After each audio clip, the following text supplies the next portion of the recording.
여름방학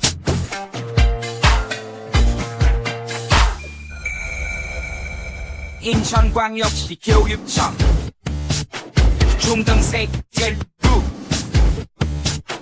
여름방학 푸드 프로젝트 중등생들 여러분 안녕하세요. 이주연 선생님이에요.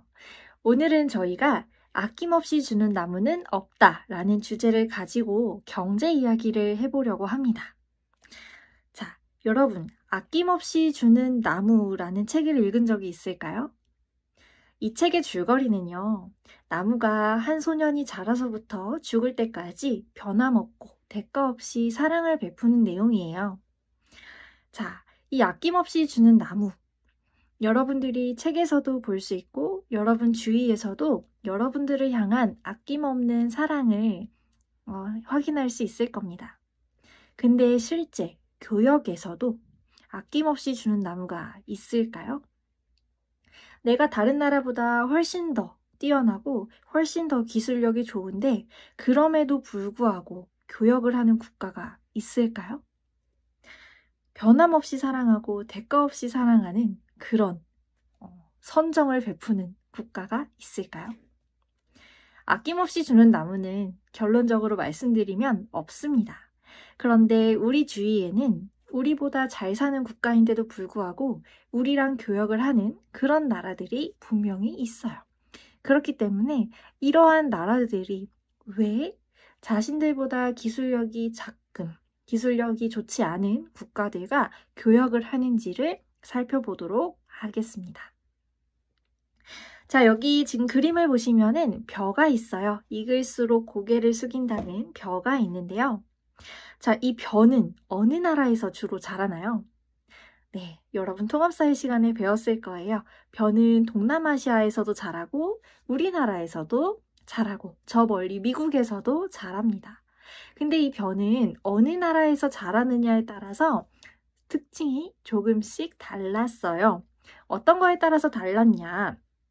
자연환경, 자원의 종류와 양, 인구수, 생산 요소, 기술 수준 이런 여러 가지 요소들에 의해서 벼의 모양 그리고 벼의 맛, 벼의 특징이 조금씩 달랐습니다. 근데 이거 국제거래가 이루어지는 이유랑도 똑같거든요. 이렇게 하나의 생산품이 다양하게 국제거래가 이루어지는 이유는요. 바로 비슷한 상품이라고 하더라도 생산비의 차이가 있기 때문이에요. 그래서 비슷한 상품이라고 하더라도 생산비의 차이가 있기 때문에 국제거래를 한다라는 거 여러분들이 기억을 해주시면 될 것 같습니다.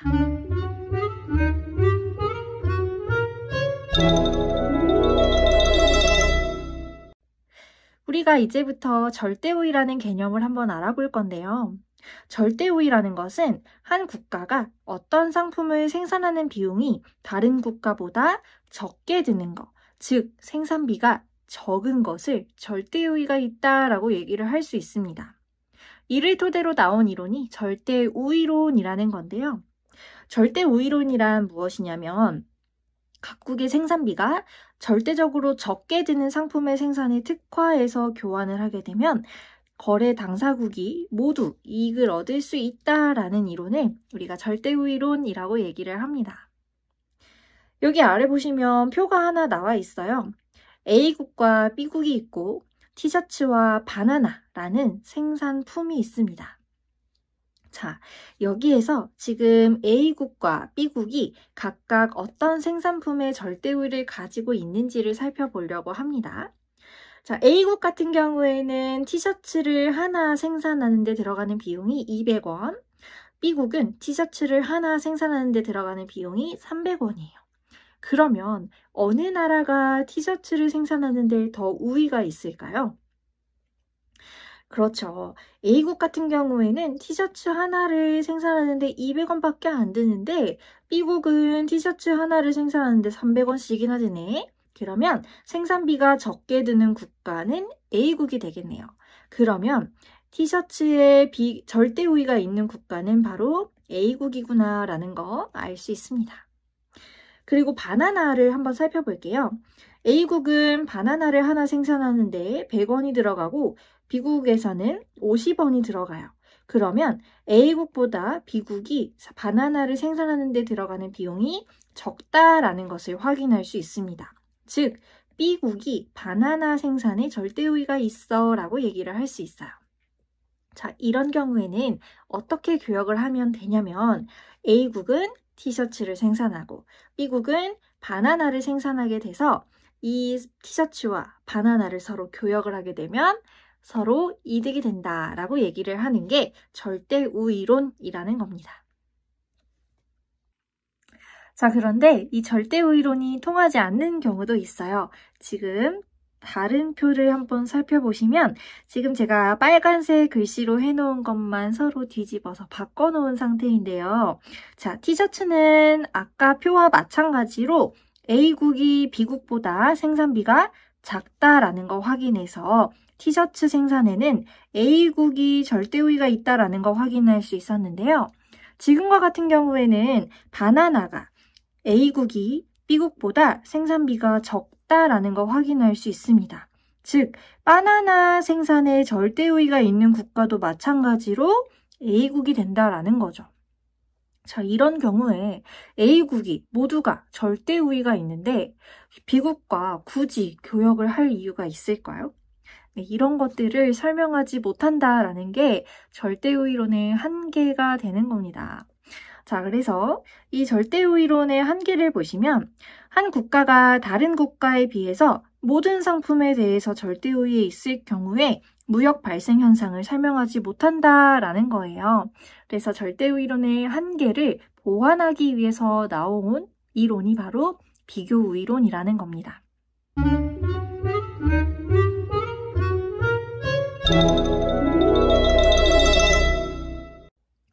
자, 비교우위 한번 뜻을 살펴볼게요. 비교우위란 한 국가가 생산하는 상품의 기회비용이 다른 국가보다 상대적으로 적은 것을 비교우위가 있다라고 얘기를 합니다. 자, 한 국가가 생산하는 상품의 기회비용이 다른 국가보다 상대적으로 적은 것, 비교우위라고 하는데 여러분 중에 이제 통합사회를 배운 친구들 중에서는 기회비용의 개념을 아는 친구들도 있을 거예요. 자, 기회비용이라는 거는 무슨 뜻이냐면 내가 어떠한 선택을 함으로 인해서 포기해야 하는 가치를 우리가 기회비용이라고 얘기를 하고 있거든요. 그래서 이 기회비용이라는 개념을 가지고 이제 비교우위라는 것을 설명을 해볼 거예요. 자, 비교우위론이라는 것은 무엇이냐? 각국이 다른 국가에 비해 생산비가 상대적으로 적게 드는 상품, 즉 기회비용이 작은 상품의 생산에 특화해서 교환하면 거래 당사국 모두가 이익을 얻을 수 있다라는 이론을 비교우위론이라고 얘기를 하는데요. 여기 보시면 표가 하나 나와 있어요. 아까랑 거의 비슷한 표인데요. A국과 B국이 있고 티셔츠와 바나나가 있습니다. 자, 여기서 이제 200개, 300개, 200개, 600개 이건 각각 무엇을 이야기하냐면 한 재화만 생산할 경우에 최대 생산 가능량을 이야기해요. 즉, 이 표는 예를 들어 자, A국의 티셔츠가 200개라는 거는 A국이 바나나가 아니라 오로지 티셔츠만을 생산했을 때 최대로 생산할 수 있는 게 200개다라는 소리고요. 바나나 200개라는 건 뭐냐면 A국이 티셔츠는 생산하지 않고 바나나만 생산했을 때 최대로 생산할 수 있는 게 200개다라는 소리입니다. 그래서 이걸 토대로 해서 우리 지금 표 해석해 볼 거예요. 자, 비교우위론 여기 지금 표를 보시면 A국과 B국이 최대로 생산할 수 있는 양이 왼쪽에 나와 있고요. 오른쪽에는 A국과 B국의 기회비용이 나와 있습니다. 자, A국의 기회비용을 먼저 살펴볼 건데요. 자, 티셔츠를 한 단위 생산하는데 발생하는 기회비용이 무엇인지부터 볼게요. 자, 티셔츠를 한 단위 생산하는데 A국의 기회비용은 기회비용이라는 개념은 어떤 선택을 함으로써 포기해야 하는 것의 가치라고 얘기를 했기 때문에 티셔츠를 선택하게 되면 우리가 포기하는 것은 바나나다라는 걸 알 수 있어요. 자, 바나나를 몇 개를 포기해야 하냐? 이거를 우리가 지금부터 살펴봐야 되는데, 자, 여러분, 지금 A국이 티셔츠를 200개 생산하게 되면 바나나 200개를 포기하는 것과 마찬가지예요. 그래서 A국 같은 경우에는 티셔츠를 200개 생산하는 대신에 바나나 200개를 포기할 수 있다라는 소리가 되고, 자, E는 티셔츠를 한 단위 생산하게 되면 포기해야 하는 바나나의 단위 수도 1개다라는 거 알 수 있는 거죠? 그렇기 때문에 티셔츠 한 단위 생산의 기회비용은 바나나 1개가 된다라는 거 이렇게 이해를 해주시면 돼요. 자, 마찬가지로 바나나도 A국이 바나나를 한 단위 생산하게 되면 포기해야 하는 것은 티셔츠가 되고, 자, 바나나를 200개 생산하는 대신에 포기해야 하는 것은 티셔츠 200개입니다. 그러면 바나나를 한 단위 생산할 때 포기해야 하는 티셔츠의 양도 1개가 되는 거예요. 그렇기 때문에 기회비용, A국의 바나나 한 단위 생산의 기회비용은 티셔츠 1개가 되는 겁니다. B국도 한번 살펴볼게요. B국 같은 경우에는 보시면 티셔츠를 300개 생산하는 대신에 바나나 600개를 포기해야 한다라는 거 여러분들이 이해를 해주시면 돼요. 그렇기 때문에 B국에서는 티셔츠를 한 단위 생산하게 되면 포기해야 하는 것은 바나나가 될 텐데, B국은 티셔츠를 300개 생산할 때 포기해야 하는 바나나가 600개이니까 티셔츠를 한 단위 생산하게 되면 포기해야 하는 바나나는 2개가 되는 거겠죠? 그래서 바나나 2개가 티셔츠 한 단위 생산의 기회비용이 되는 겁니다. 그 다음 이제 B국의 바나나 1개 생산의 기회비용을 볼 건데, 바나나를 생산하게 되면 포기해야 하는 것은 티셔츠가 될 거고요.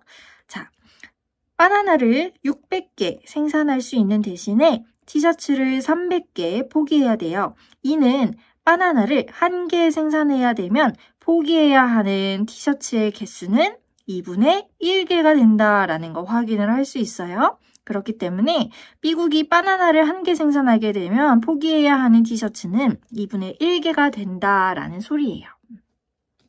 그래서 지금 기회비용이 어느 국가가 더 작은지를 지금부터 살펴볼 건데, 자, 티셔츠를 생산하는데 포기해야 하는 바나나의 개수가 작은 국가가 기회비용이 적은 거고 비교 우위가 있는 거예요. 그렇기 때문에 포기해야 하는 바나나의 개수가 작은 A국이 티셔츠 생산에 비교 우위가 있다라는 거 이렇게 이해를 해주시면 되고, 그 다음 티셔츠, 포기해야 하는 티셔츠의 개수가 작은 국가인 B국이 바나나 생산에 비교 우위가 있다라는 거 이런 식으로 이해를 해주시면 되거든요. 그래서 결론적으로 A국 같은 경우에는 티셔츠를 생산하는 데에 비교 우위가 있는 거고, B국은 바나나를 생산하는 데 비교 우위가 있다라는 거를 확인을 해주실 수 있는 거예요. 그래서 이게 바로 비교 우위론입니다.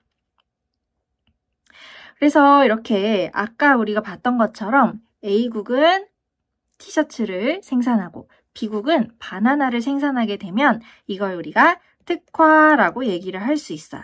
그래서 한 국가가 다른 국가에 대해서 비교 우위를 가진 상품만을 전문적으로 생산하는 것을 우리가 특화라고 얘기를 하는데, 이 특화라는 것은 자유무역의 이론적인 근거가 될 수 있다라는 겁니다.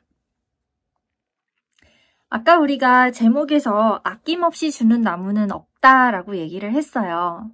이거는 뭐냐면 아무리 한 국가가 다른 국가에 비해서 절대적으로 생산량이 많고 절대적으로 생산비가 적다라고 하더라도 무역을 하게 되는 이유는 이 잘 사는 국가가 아낌없이 주는 나무이기 때문이 아니라 그 국가도 비교 우위를 하게 되면 유리한 선택을 할 수 있게 되는 거기 때문에 아낌없이 주는 나무처럼 보이는 것이지 절대로 아낌없이 주는 나무는 아니다라는 거. 이거를 이야기를 하고 싶었어요. 그래서 오늘은 우리가 비교 우위, 특화 개념에 관련해서 살펴봤는데요. 여러분들이 나중에 무역 이론과 관련해서 공부를 할 때 오늘의 내용이 조금이라도 도움이 되었으면 좋겠습니다. 그러면 이상으로 마치겠습니다.